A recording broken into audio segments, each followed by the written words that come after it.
ka-angkors, welcome back na naman sa ating YouTube channel. Quick review lang tayo sa ating woodstock trigger. Kung ano yung loob nito, pakita natin para sa inyong kung gusto nyo mag-DIY ng trigger, gawin nyo itong guide mga ka-angkors. So pakita natin sa mga hindi pa pala nakapag-subscribe na ating YouTube channel. Please subscribe na lang, pakiclick yung notification bell para maging updated sa mga bagong videos natin.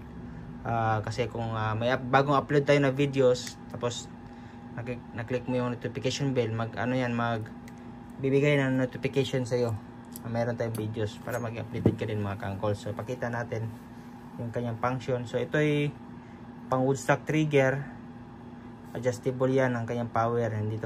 Nandito na ang kanyang power spring, adjustable siya, pwede mong higpitan, pwede mong lakasan ang palo niya, pwede mo rin hinaan mga ka-angkors. So ganoon din ang kanyang trigger pull. Dito ang kanyang adjustan. Focus natin. Yan sa loob. Yung pala, yung stopper ng trigger natin nawala. Ilagay muna natin. Mga ka-angkors, nalagay na natin. So ito, sa baba yan yung magtutulak ng yung trigger pull sa ilalim. Yan, pag ikasa mo yan, tapos pag itutulak mo, yan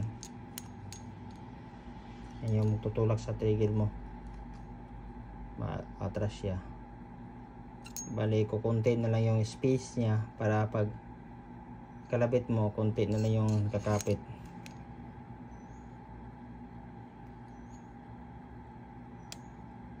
Yan, bali konti na lang siya. Soft touch. Pag gusto mo ngayong mas mahabang travel, tapos pwede nyo pang tigasan kanyang return spring. Yan. Yan, mas mataas siya. Tapos ang kanyang power dito, yung tinatulak nitong push rod, yung linkage galing sa hammer. Nandito ang kanyang power spring. So baklasin natin mga ka-angkors, pakita natin ang loob para makita nyo din paano yung mechanism ng ating trigger. So ito, tanggalin muna natin.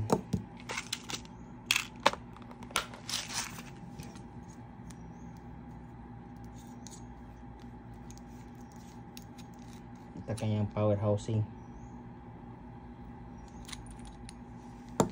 Ayan, yung kanyang power spring. Yan mga ka-angkors, ganyan yan. Tapos ito, kanyang hammer, tanggalin natin.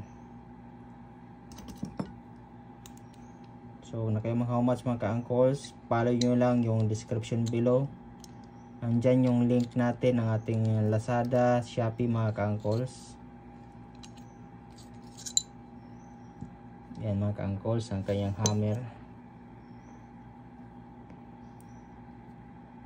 Kanyang hammer, saka ang kanyang push rod ng hammer.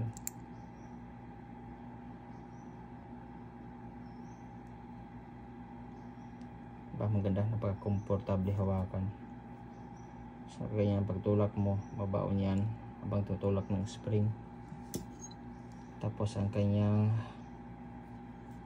linkage sa trigger mechanism sa trigger pull, tanggalin natin. Yung kagandahan nito, hindi siya pin lang, naka-screw siya, kaya hindi siya basta natatanggal. Unlike sa ibang mga trigger, naka-pin lang, tagalan tatanggal. Tapos kapag mawala, yun, mahirapan mo ka nang balik ulit. Tapos pag matanggal yung pin na yan, yung ibang parts matanggal na. Unlike nito, naka-screw siya.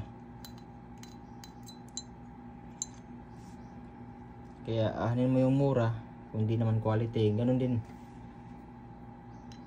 ang ganda ng ating trigger kasi full CNC made.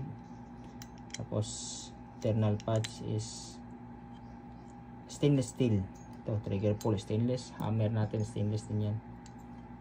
Logan mo natin ang kayang return spring.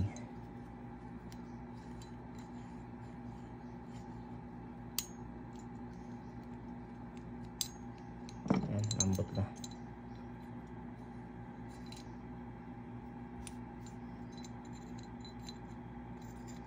Ayan mga ka-angkors, pakita natin paano itsura. Ayan, maganda.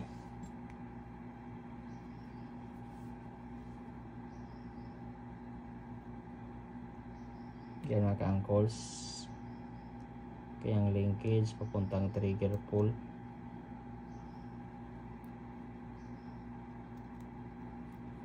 Ipakita natin dito sa labas paano siya gumagana.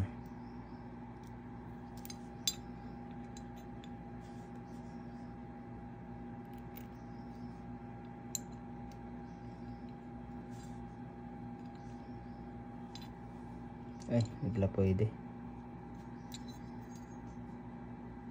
Tingnan natin dito.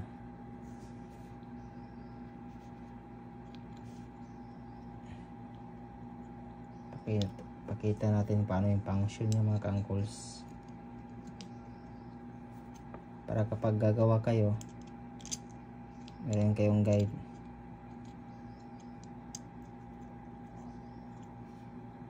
Yan. Tapos itong hammer. Hindi pala pwede dito mga ka-angkors, baliktad. Sa kabila na siya. Lagyan natin pin. Ito tayo. Ito lang ilalagay natin.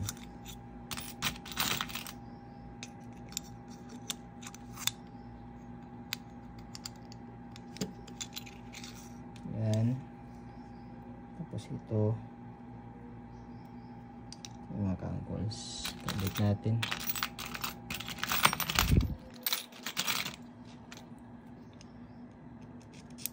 Sundan nyo lang yung link description below, nandun yung Shopee, Lazada natin. Inuulit natin yung mga ka-angkors para yung iba kasi palagi pa na comment pa rin how much, magkano. Hindi tayo nagre-reply yung mga comment mga ka-angkors kasi masyadong stricto yung YouTube tapos Facebook sa mga ganitong bagay, mga trigger, mga airgun.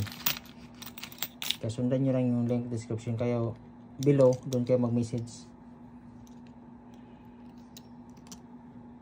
sa ating Facebook page saka mga Facebook account.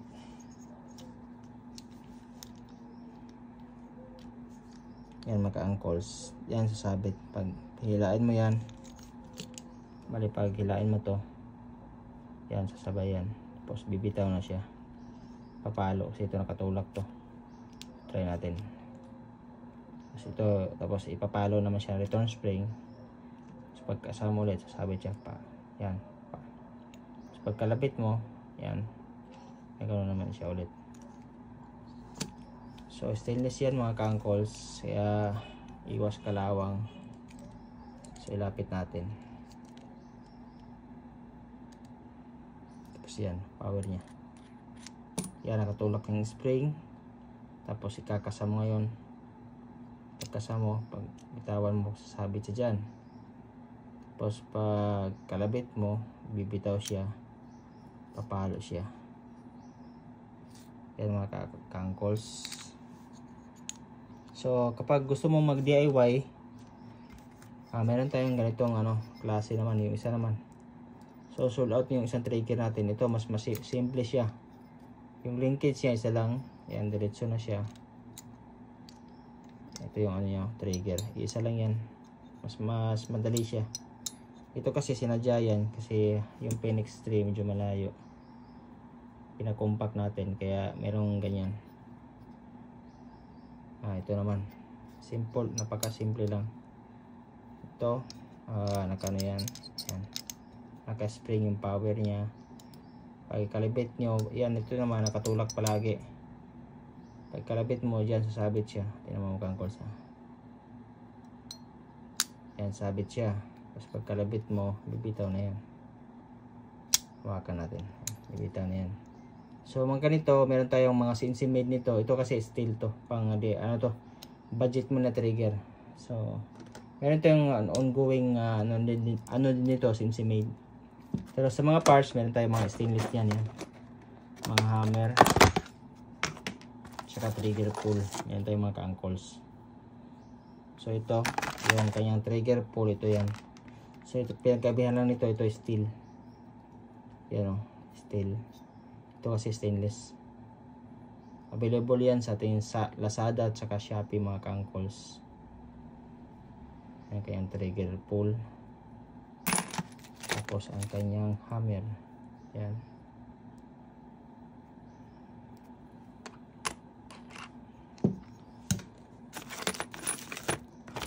So meron tayong isa dito na may push rod.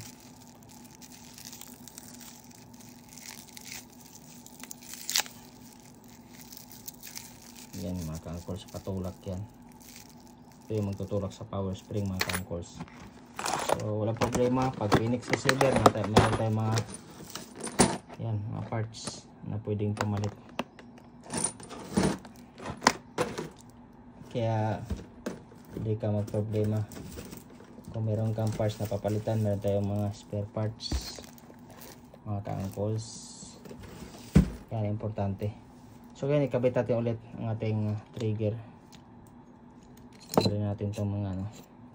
So pinakita lang natin para may guide kayo. Halimbawa gusto nyo mag DIY ng mga trigger nyo, meron kayong mga basihan.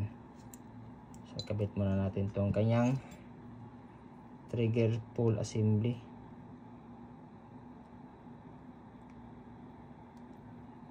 Ayan, ganyan siya. Sana hindi tayo mahirapan ito pagkabit. So tanggalin muna natin to, kanyang return spring. Okay, dyan natin ikabit maya.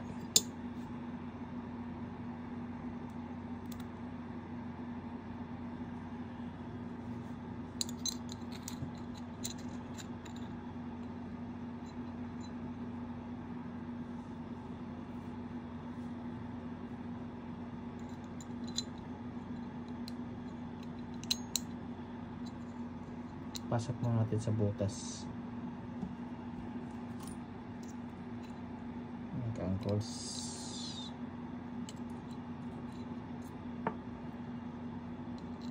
Ayan. Tapos ilock na natin. Ang ganda nito, hindi siya basta ano lang, pin lang na anytime pwede matanggal o malaglag during hunting. Ang ganda nito, naka-screw siya.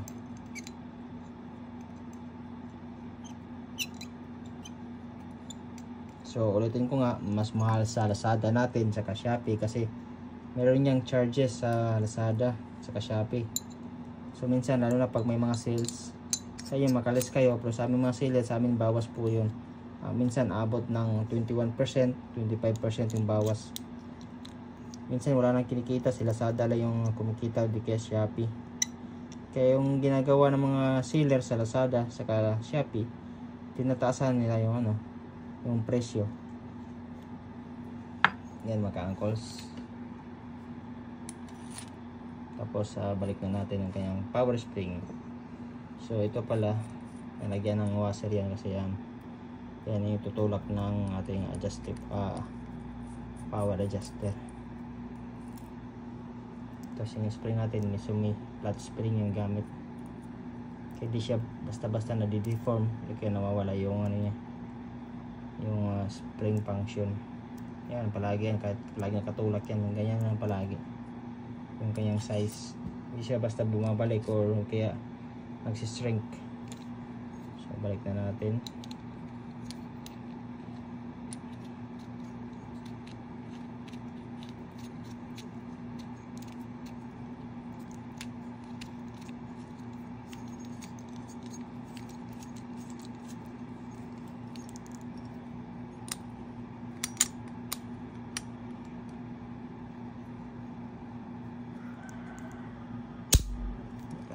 Balik natin ang kanyang spring, trigger pull return spring.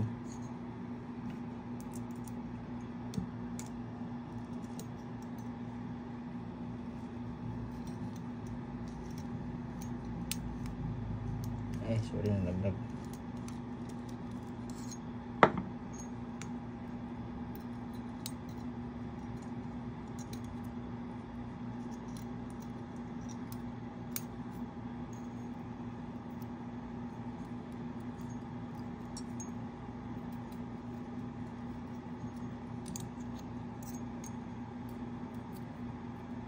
Meron siyang ano dyan, may slot yan dyan para lagay sa spring, may butas para dyan papasok yung spring natin.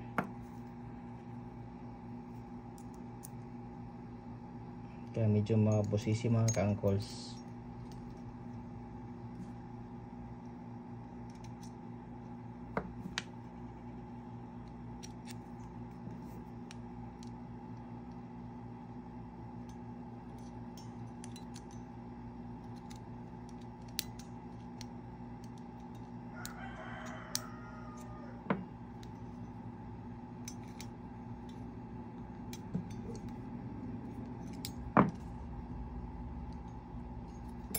Angkles, nabalik na natin. Lambot.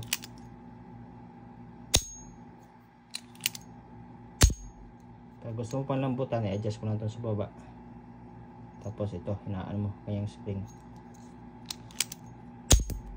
So, kabit na natin sa ating Phoenix 3. So kagandahan nito, kasya din sa ating Phoenix 4 at Phoenix 6. So balikan natin mga ka-angkles.